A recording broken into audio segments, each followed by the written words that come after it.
चाहिए, वो जब उसको पेट भरेगा तब मानेगा।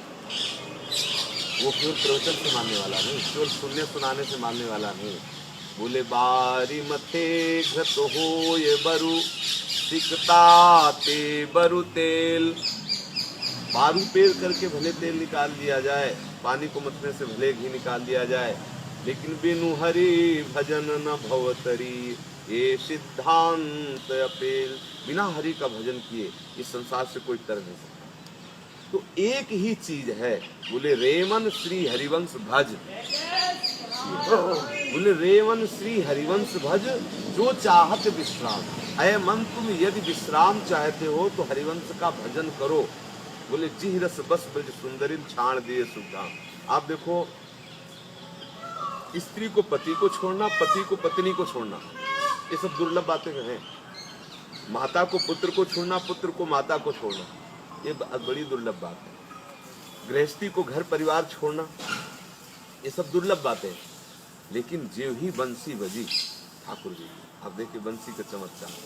बोले आई ब्रज नारी सुनत बंसी रव गृहपति बंधु बिसारे। आई ब्रज नारी सुनत बंसी रव गृहपति बंधु बिसारे।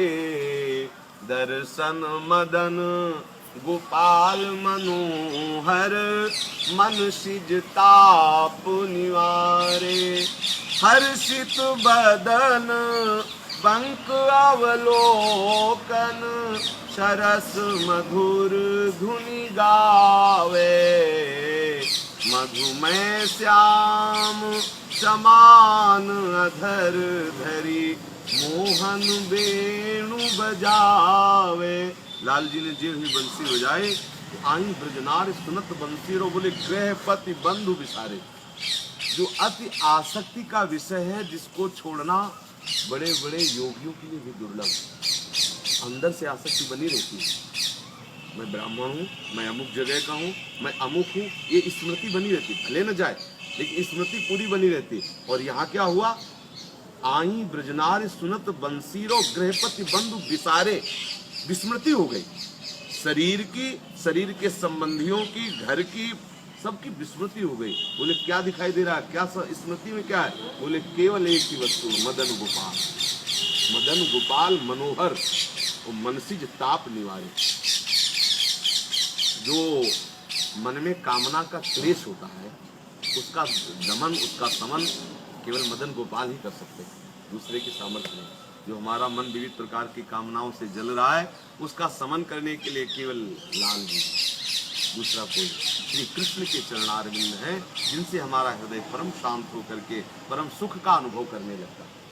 अब उस सुख शांति में, जिस सुख शांति का वर्णन किया जा रहा है, जिस सुख शांति के लिए हम चाह रहे हैं, हमारी आपकी सामर्थ्य नहीं, हमारी आपकी सामर्थ्य। कोई ये कहे कि हम साधना के द्वारा अपने चित्त को निर्विषय कर लेंगे, मेरे समझ की बात खत्म हो गई। मेरे विषय, मैं अपनी बात कहता हूँ। जो 10-5 साल साधन कर रहे हैं वो बात करें तो अलग की बात है, हम अपने जीवन की बात करें। हमारे इस समय 45 वर्ष के हो, साधन से न कभी कोई विषय से अलग हो पाया, ना हो पाए। कृपा से साधन इसलिए किया जाता है, करना पड़ेगा, ऐसा नहीं कि ना करो। साधन इसलिए किया जाता है कि करने का जो वेग है, क्रियाओं का जो वेग है, यदि तुम सत्क्रिया नहीं करोगे तो असत क्रिया कराता रहेगा, और असत क्रिया कराते रहोगे तो असत क्रिया से अविद्या का इतना बड़ा मोटा पर्दा हो जाएगा कि आप कृपा को नहीं ले पाएंगे। ऐसे से ऐसे करना पड़ेगा, पर ऐसे करने मात्र से आप तृप्ति नहीं हो जाएगी। वो पिलाने वाला जब पिलाएगा तभी तो होगा। अब पिलाने वाला पिलाएगा आपका ऐसे ना हो तो भी नहीं बात बनेगी। तो साधन ये हुआ, अपने दोनों कर जो है अन्य जगह से हटा करके और अंजलि पास के बैठे, ये साधन हुआ। और वो कृपा हुई जो पिला रहा। अब हम पे कृपा तो है, लेकिन अंजलि नहीं फंसी है। अच्छा, अंजलि फंसी है लेकिन छेद है नीचे, बड़ा सावधानी का विषय है। तो साधन क्या, साधना हो रही है, लेकिन अहम रूपी छेद है, अहंकार। मैं ब्रह्मचारी हूँ, मैं जितेंद्रीय हूँ, मैं ज्ञानी हूँ, मैं। इससे क्या हुआ, इतने छेद हो गए कि जो कृपा आई वो सब बह गई और चित्त रूखा का रूखा रह गया। बोले महाराज मैं 10 वर्ष से सत्संग कर रहा हूँ, कोई आनंद नहीं आ रहा। आपकी अंजुलि में कमी है। यदि आपकी अंजुलि बिल्कुल ठीक बंधी हो तो साधन से तृप्ति नहीं होती। आपको बिल्कुल सत्य समझ लो। कल शाम के एक आए थे, उन्होंने कहा कि स्वभाव बदल सकता है। उन्होंने फिर प्रश्न किया था, स्वभाव बदल सकता है। उन संत ने कहा कि आपके अंदर स्वभाव बदलने की चाह हो। बोले जब बाल रत्नाकर डाकू का स्वभाव बदल सकता है तो आपका भी बदल सकता है। चुपचाप हाँ हाँ बड़ी बड़ी कृपा ऐसा सुनते रहे। जब चलने हुआ तो हमने अपनी बात डाल दी।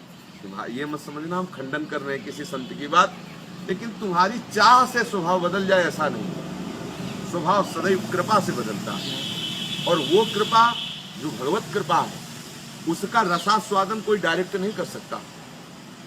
चंदन को कृपा समझो और समीर को उस कृपा का रसास्वादन कराने वाला समझो।